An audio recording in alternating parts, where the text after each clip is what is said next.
नमस्कार दोस्तों, कैसे हैं आप। आशा करता हूं कि आप काफ़ी अच्छे होंगे। हमारे इस सरकारी कर्मचारी हब में आपका हार्दिक स्वागत है। तो लीजिए, सरकार ने टेबल पर यूनियन के द्वारा 4 मांगे 8 सीपीसी की रखी गई थी। उसमें से 2 में सरकार ने अपनी सहमति जताई है और ये अभी के मीटिंग में हुआ है। जो 10 तारीख को मीटिंग हुई थी, खुल के किसी ने बात नहीं की थी, लेकिन यूनियन ने खुद यहाँ पर साफ किया है। उसका इंटरव्यू का लिंक जो मैं आपको डिस्क्रिप्शन बॉक्स में दूंगा, आप सुनिएगा जरूर। यहाँ पर हम बात करेंगे किन किन मांगों को सरकार ने मान लिया है, सरकार ने हामी भरी है कि हाँ, इस चीज़ को देने में हमें कोई दिक्कत नहीं है। लेकिन बाकी की 2 चीज़ें हैं, वो हम खुद डिसाइड कर रहे हैं कि आपको देना है कि नहीं देना है। तो वीडियो पूरा देखिएगा। और यहाँ पर आपका महंगाई भत्ता अगले साल से 6 से 7% यहाँ पर बढ़ने वाला है। क्या है पूरी खबर, ये वीडियो आपको लास्ट से ज़रूर देखना पड़ेगा। अगर चैनल पे आप नए हैं, चैनल को आप ज़रूर सब्सक्राइब कर दें, साथ में आप घंटी का निशान दबा दें ताकि आने वाली वीडियो की नोटिफिकेशन आपको मिल सके, उसका फ़ायदा सबसे पहले आप ले पाएँ। और जो भी इन्फॉर्मेशन दिखाऊंगा आपको पीडीएफ लिंक उसका डिस्क्रिप्शन बॉक्स में दे दिया जाएगा, वहाँ से आप उसे डाउनलोड कर सकते हैं और पूरा उसे पढ़ सकते हैं। तो चलिए वीडियो को हम स्टार्ट करते हैं। चलिए पहले मैं आपको हाइलाइट्स यहाँ पर दिखा देता हूँ। अपने स्क्रीन पर आप देख पा रहे होंगे, मीटिंग में बड़ा फैसला, 8 सीपीसी की 4 मांगों को टेबल पर रखा, 2 पर मिली सहमति। ठीक है, पहली न्यूज़ ये है। दूसरी न्यूज़, 2027 के डीए में जबरदस्त उछाल, 6 से 7% डीए बढ़ना शुरू होगा। आरबीआई ने जारी किया अपना डाटा, बहुत बड़ी खबर है।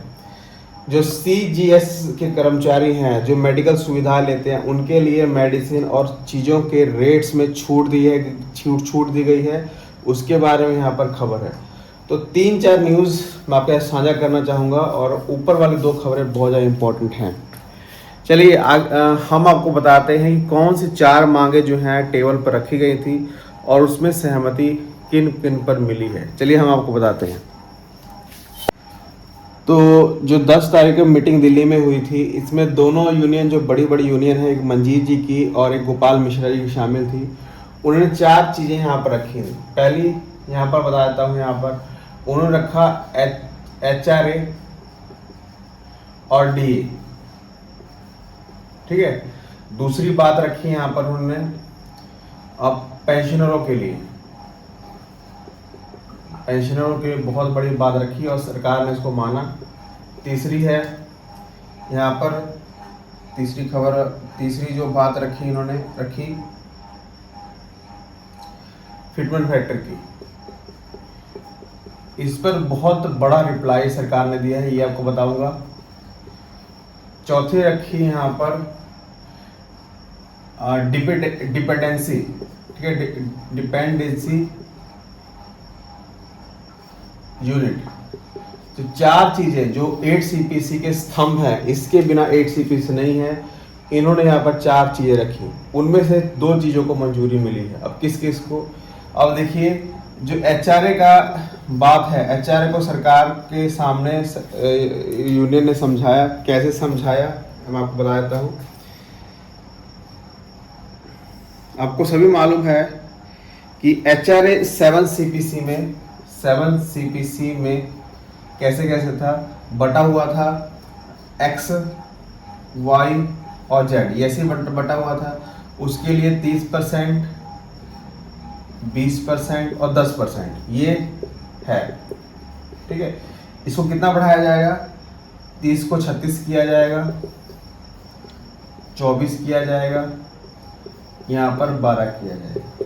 ठीक है, इसको जब सरकार के सामने रखा गया, सरकार ने हामी भरी कि हाँ, 8 सीपीसी में इसका प्रावधान यहाँ पर होगा और इसमें बढ़ोतरी देखने को मिलेगी, इसमें बदलाव देखने को मिलेगा। तो पहली मांग की तरफ, सहमति की तरफ ये चीज़ बढ़ी है। आप देख लीजिए, जो 30% था वो 36% HRA होगा, 20% था वो 24% होगा और 10% है वो 12% होगा। तो HRA और DA के ऊपर सरकार का पॉजिटिव रिप्लाई यहाँ पर आया था उस मीटिंग में। ठीक है, चलिए आगे बढ़ते हैं। के ऊपर बहुत बड़ा फेरबदल हुआ है। सरकार के सामने रखा गया अपनी स्क्रीन पे आप डाटा देख पा रहे होंगे। उन्होंने कहा कि खुद यहाँ पर जो रंजना जी हैं उनके सहायक हैं, उन्होंने कहा मंजीत जी और जेसीएम के मेंबर जो थे उन्होंने उनको कहा कि आप ये सभी जानते हैं, आप यूनियन सभी जानते हैं, आप इतने सालों से काम कर रहे हैं, आप सभी जानते हैं कि जो पेंशन की नीति है जो हमें यूपीएस और एनपीएस लागू किया है इसको ख़त्म करना नामुमकिन है, ओपीएस को लाना बिल्कुल नामुमकिन है, आप इससे वाकिफ हैं। इस बात को तो आप भूल जाइए कि ये पूरी होने वाली है, उन्होंने साफ साफ कह दिया। लेकिन यूनियन ने एक और बात कही कि चलिए ठीक है, लेकिन उन कर्मचारियों का, जैसे आप सभी जानते हैं कि वेतन आयोग जो है, जो पे कमीशन है 1 जनवरी 26 से लागू होने वाला है, ठीक है। पर जो एम्प्लॉय जैसे जनवरी से लागू होने वाला है, जो एम्प्लॉय दिसंबर 2025 में रिटायर हो चुके हैं या फिर 1 जनवरी से एक दिन पहले रिटायर हो चुके हैं, तो उनको मतलब पेंशन का लाभ, सैलरी का लाभ या जो और फायदे हैं वो नहीं मिलेंगे। आप उनको वही फायदे दीजिए, क्योंकि ऐसा नहीं है कि वो एम्प्लॉय नहीं है या फिर उन्होंने कोई जुर्म किया है। एक दिन से या एक महीने के फर्क से उनका बहुत बड़ा नुकसान होगा पेंशनरों का जो रिटायर हुए हैं या रिटायर होने वाले हैं। तो उन्होंने साफ कहा कि हाँ, इस बात में सहमति है, इस बात को उन्होंने नोट कर लिया, ठीक है, एचआरए वाली बात को, और इस बात को नोट कर ले कि हाँ ये बात आप सही कह रहे हैं, इसके ऊपर बिल्कुल सहमति होगी, इसमें चेंज किया जाएगा, ठीक है। अपनी स्क्रीन पर आप देख भी पा रहे होंगे, ये डाटा भी सामने आपको रखना चाहूँगा। यहाँ पर यूनियन ने शेयर किया है सारा कुछ, वहाँ पर जो मंजीत जी की यूनियन थी और जो बाकी यूनियन थी उन्होंने प्रॉब्लम बताई कि हाँ ये प्रॉब्लम है पेंशनरों के साथ, ठीक है। सारा आप चीज़ अपनी स्क्रीन पर देख पा रहे होंगे। तो यहाँ पर इस बात में सहमति सरकार ने जताई है, ठीक है। चलिए आगे बढ़ते हैं। आगे बात हुई फिटमेंट फैक्टर की, ठीक है, फिटमेंट फैक्टर की। उन्होंने साफ साफ देखिए, उन्होंने बात कही, जैसे अपनी स्क्रीन पे आप देख पा रहे होंगे, उन्होंने कहा रखा कि हमारी सभी देश की यूनियंस ने एफएनपीओ, एआईटीयूज अपनी स्क्रीन पे आप देख पा रहे होंगे, आरटीएस है जो रेलवे की यूनियन है, और भारत पेंशनर समाज है, सभी ने यहाँ पर जो है अलग एनसीजेसीएम हो गया, बीपीएमएस हो गया, आईडीएफए हो गया, सभी ने अपने फिटमेंट फैक्टर सामने रखे हैं। और उन सभी का फिटमेंट फैक्टर एवरेज निकल के आ रहा है 3 से लेकर 3.5, इतना फिटमेंट एवरेज निकल रहा है। लेकिन सरकार ने इसको बिल्कुल सुना ही नहीं, ठीक है। सरकार ने कहा कि फिटमेंट फैक्टर के ऊपर हम फैसला लेंगे, फिटमेंट फैक्टर कितना होगा उसके ऊपर हम फैसला लेंगे, बाकी की चीज़ें जो है टेबल पे है, बाकी चीज़ें टेबल पे अगर होंगी तो उसको लागू किया जाएगा। लेकिन फिटमेंट फैक्टर पर उनका कोई जवाब यहाँ पर अच्छा वाला नहीं था। मतलब ये तय है कि फिटमेंट फैक्टर से क्या पता निराशा आपको मिल सके, ठीक है। लेकिन फैमिली यूनिट के रिगार्डिंग उन्होंने पॉजिटिव रिप्लाई दिया कि हाँ फैमिली यूनिट के रिगार्डिंग हम कुछ ना कुछ सोचने वाले हैं, ठीक है। तो यहाँ पर चौथी बात है डिपेंडेंसी यूनिट। उन्होंने साफ कहा, उन्होंने सारे अधिनियम सामने रखे, एक तो 2007 वाला नियम, और जो 2007 के बाद सरकार ने एक कमेटी का गठन किया था जो इसके ऊपर अपनी रिपोर्ट को सरकार के सामने सबमिट करनी थी, तो उन्होंने सबमिट कर दिया था और सरकार को उसकी मंजूरी मिल गई। उसके तहत तो आप सभी को मालूम है कि इस साल जो है जो हमारे डिफेंस के कर्मचारी हैं उनके लिए ये लागू हुआ था कि माँ बाप भी जरूरी होंगे, ठीक है। तो इसको सरकार ने माना कि अगर इसको लागू करना होगा। आप सभी जानते हैं कि सरकार ने अगर फिटमेंट फैक्टर के ऊपर निराशाजनक जवाब दिया है तो फिटमेंट फैक्टर 1.92, ठीक है, 2 के आसपास, 2.10 इतने ही रहने की उम्मीद लग रही है। अगर इतना रहता है तो फैमिली यूनिट बहुत इंपॉर्टेंट रोल अदा करती है। अगर थोड़ा सी बढ़े, यहाँ पर कितने की बात की गई है, देखिए नई बात निकल के आई है। पहले यूनिट 4.5 कह रही थी, 5 कह रही थी, नहीं, यहाँ पर मीटिंग में 4.4 की बात हुई थी, ठीक है। सरकार ने इसके ऊपर पॉजिटिव रिप्लाई दिया। 4.4 की बात हुई थी कि इतनी फैमिली यूनिट बढ़े, अगर इतना भी होता है तो ये बढ़कर जो है 2.56 के आसपास पहुंच जाता है फिटमेंट फैक्टर। तो देखिए फैमिली यूनिट का कितना बड़ा रोल है।